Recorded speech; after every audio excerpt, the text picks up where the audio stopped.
Okay, so I know we've talked about how the hamstrings kind of feel tight for you quite often. So what we're going to do first is we're just going to assess your hamstring flexibility. You're going to stand with your feet all the way together, and then you're just going to fold forward, letting your fingertips or the palms fall wherever they might. And then before you come up, just soften the knees and then come tall. So this is going to be our first test. Then we'll implement our hamstring flexibility exercise from flexible steel, and then we'll retest. But really try and keep those knees nice and straight as you come down. And then just make a note of where your hands are at. So it's at the fingertips here, maybe a little bit closer to the palms.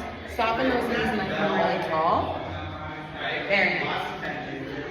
So what we're going to do first is you're going to stand on this plate here with your heels elevated. We're going to take the yoga block. It's going to go between your knees. You really want to drive your knees straight and squeeze in towards that yoga block. And then we're going to keep that tension as we fold forward and then come tall. Nice even pace. You want to make sure you're not moving so fast you're going to make yourself feel lightheaded. You just want to keep this nice and tight and squeeze. And you're not forcing at the bottom. So you're just trying to get to your bottom without feeling like you're overstretching or overstressing the tissues. So we're going to go 2 sets of 10 here. Got it. Squeezing that yoga block. And then when you're ready, keeping that tension, so knees are nice and straight, you're just going to fold forward, working to get as close to touching the toes as you can, and then coming back up at sort of a normal but consistent pace. So we'll go for 10.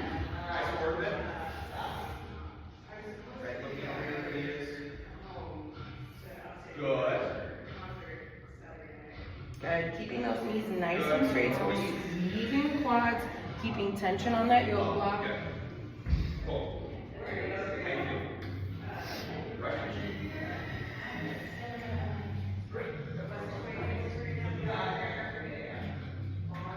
Good. That's halfway. We have 5 more.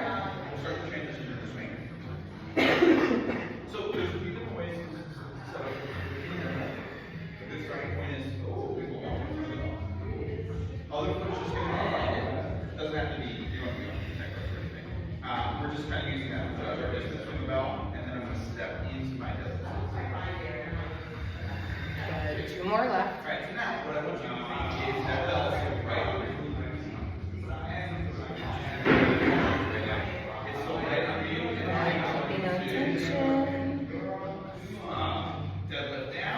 After this, you can take that block out, step off the plate, shake out the legs a little bit. Good. How you feeling? Good?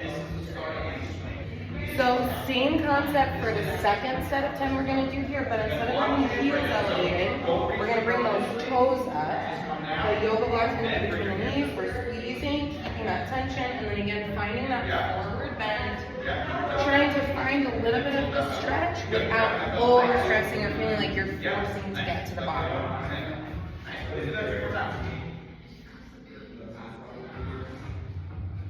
Yeah, we can play around more with the stance Good. Keeping those knees nice and straight, so we're squeezing the quads. Knees become tall. You don't have to hang out at the bottom. Just kind of getting to your end range, and then with slow control, you're coming back to the top.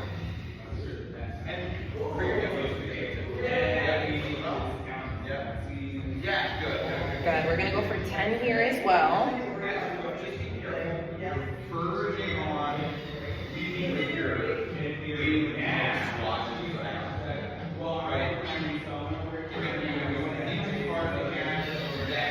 Good. That's 5. We have 5 more.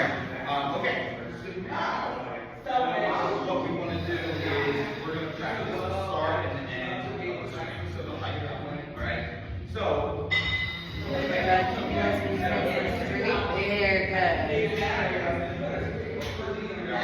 Nice. You got 2 more. Swing the back. Back. And I want it to start and end in the same spot. In that twist. Okay. Last one. Forcing it forward. Lovely. Okay. I'll take that yoga block, step off, shake it out a little bit, and then what I'm going to do is come back into the same standing position we had when we first assessed the hamstring length. We're going to bring those feet in that same position where we're back together, and then you're just gonna fold forward without thinking about it. We're gonna see if we have any noticeable change or not here. Woo. Very nice. Yeah, go ahead and soften those knees and then come back home. How do you feel? Good. Yeah. Okay. Thanks. Nice.